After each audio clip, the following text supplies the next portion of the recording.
যাই হোক, আমরা যথারীতি যেহেতু বুঝতেই পারছেন এখন পুজোর মরশুম, তো আমাদের পুজোর চাঁদা আদায় চলছিল পর্ব। তো সেই মুহূর্তে ভাবুক এটা না, ভাবুক থেকে করুণা রাজবংশী আমাদেরকে মোবাইলে ফোন করে যে তার ফার্ম, এই যে দেখতে পাচ্ছেন এই যে পোলট্রি ফার্ম আছে, ফার্মের মধ্যে যাই হোক গোসাপ ঢুকে গেছে এবং কয়েকটা বাচ্চাকে মনে হয় ক্ষত করে দিয়েছে, কিছুটা মনে হয় খেয়েও নিয়েছে। তো যাই হোক আমাদেরকে ফোন করে ডেকেছে, আমরা যথাস্থানে পৌঁছে গেছি। এখন আপনারা দেখতে থাকুন যে কী আছে না আছে, আপনাদেরকে পুরো বিস্তারিত ভিডিও দিচ্ছি, আপনারা দেখতে থাকুন।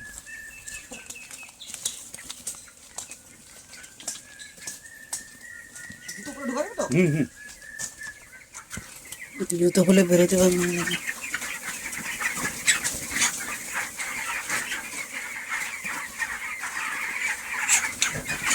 ঠিকঠাক ভাবতে বেড়া আছে নাকি?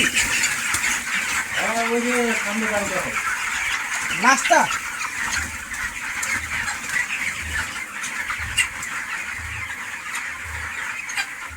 এই যে বড় তো আছে ভালো।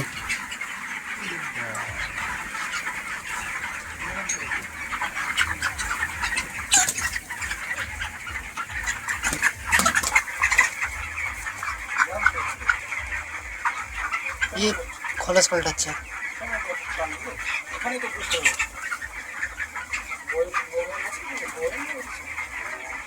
আমি ভরতে পারো? এখানেই ভরে নিবি কি? খলস পাল্টাচ্ছে, তো চলে খলস পাল্টাচ্ছে। ওই জন্য চিৎকার আছে।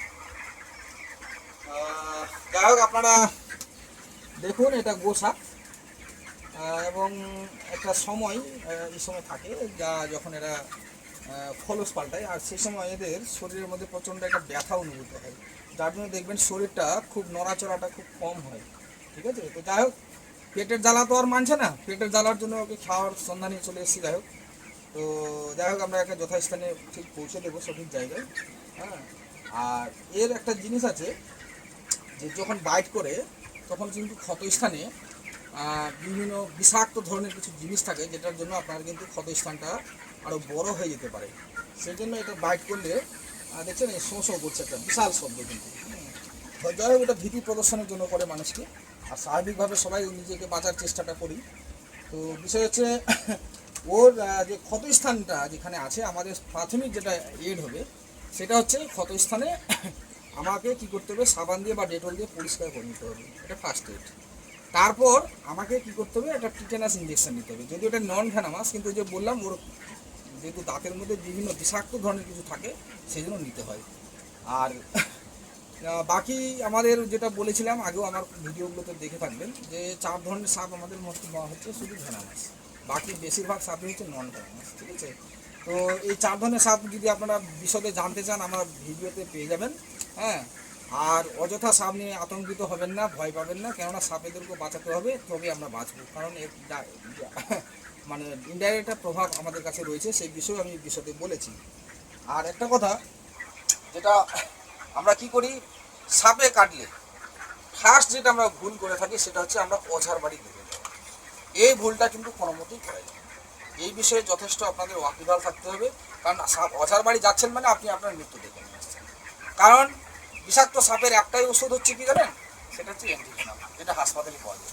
এবার কি হয় জানেন, এবার আমরা কি করি সাধারণত নন ভ্যানামাস সাপ যখন বাইট করে, হ্যাঁ, তখন কি করি আমরা, নন ভ্যানামাস সাপ যখন বাইট করে তখন আমরা কি করি সাধারণত সেই ওঝার কাছে দৌড়াই এবং ওঝা তখন ক্রেডিট নেয়। আর একটা জিনিস বলার আছে যেটা না বললেই নয়, সেটা হচ্ছে যে ধরুন আমরা কি করি, ওই যেটা বলতে চাইছিলাম কি জন্য ভুলে গেলাম এই মুহূর্তে। যাই হোক আমি পরে বলছি, কারণ সাপটা পালিয়ে গেছে।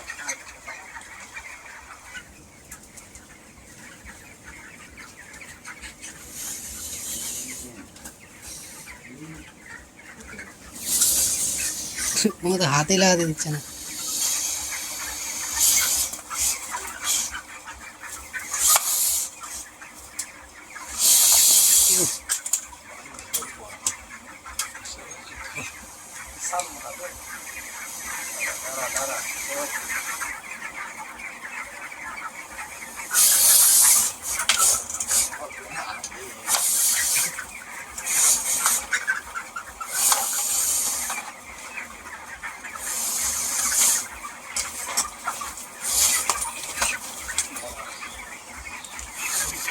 এটাকে দাঁড়াও একটা বস্তা দিত, হ্যাঁ এখানে ওকে ঢুকে দেবো। কোথায়? এদিকে এদিকে এদিকে করো, এদিকে এদিকে ঠেলো, এদিকে ঠেলো।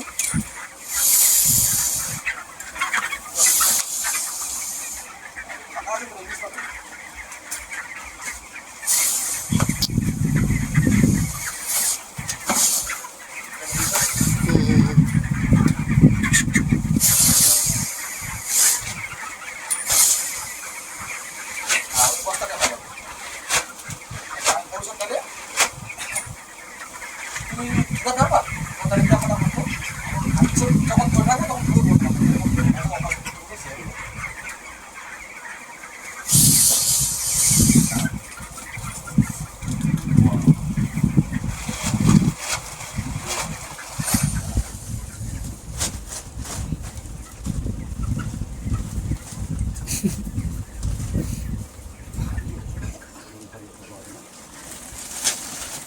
বাস বাস।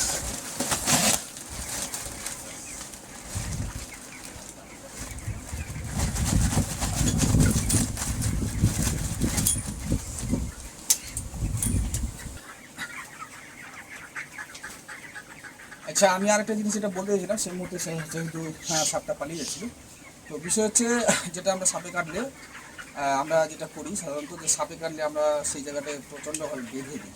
এটা ভ্রান্ত ধারণা, বেঁধে দেওয়ার কোনো ব্যাপার নেই। যেটা বললাম ফার্স্ট, যে আমাকে ক্ষতস্থানটা ভালো করে পরিষ্কার করে নিতে হবে। তারপর একজন ড্রাইভার থাকবে, পিছনে একজন আরেকজন বসে থাকবে, মিডিয়া থাকবে পেশেন্ট, তাকে দ্রুতের মধ্যে হাসপাতালে নিয়ে যেতে হবে এবং তাকে সাহস দিতে হবে যে ভয় পাওয়ার কিছু নেই। আমি একটা কথা বলেছিলাম যে সাপে কেটে যতটা না মারা যায়, তার চেয়ে মানুষ মারা যায় আতঙ্কে।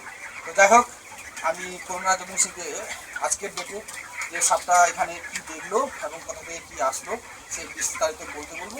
আর আমরা যে এখানে কাজে এসেছি, এই কাজে উনি কতটা খুশি সেই বিষয়ে। তো আমি ছিলাম না বাড়িতে, অন্য জায়গাতে গিয়েছিলাম। এসে দেখি ফার্মে মুরগিগুলো এদিক ওদিক দৌড়াদৌড়ি করছে। তারপর ঢুকে দেখলাম যে একটা সাপ ঢুকেছে। তারপর দু একটা মুরগিও মেরে দিয়েছে, ওখানে একটা মুরগি খেয়ে নিয়েছে আর কি। তারপর এই দাদাকে ফোন করলাম, যাক দাদার সময় মতো মোটামুটি 5-6 মিনিটে 10 মিনিটের মধ্যে এসে পৌঁছালো। দাদাকে আসার খুব ভালো লাগলো, সাপটিকে ধরলো, হ্যাঁ সযত্ন করে ধরলো। আসাতে দাদার আসাতে খুব ভালো লাগলো এই সাপটা ধরে। দাদাকে অসংখ্য ধন্যবাদ জানাই। আচ্ছা, আমিও করোনা দিবসে অসংখ্য ধন্যবাদ জ্ঞাপন করছি যে উনি এই বিষয়ে যথেষ্ট ওয়াকিবহাল আছেন, যে সাপেদের যে বাজার দরকার আছে এবং সেই বিষয়ে যথেষ্ট ওয়াকিবহাল আছেন বলেই আজকে আমাদেরকে ডেকেছেন। না হলে এরকম অনেক আছে যে যারা সাপকে দেখতে পেলে তারা কি করেন, সাপকে মেরে ফেলে দেন।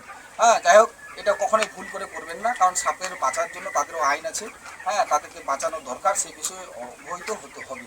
যাই হোক, আর সবাই ভালো থাকবেন, সুস্থ থাকবেন। জয় হিন্দ, জয় ভারত।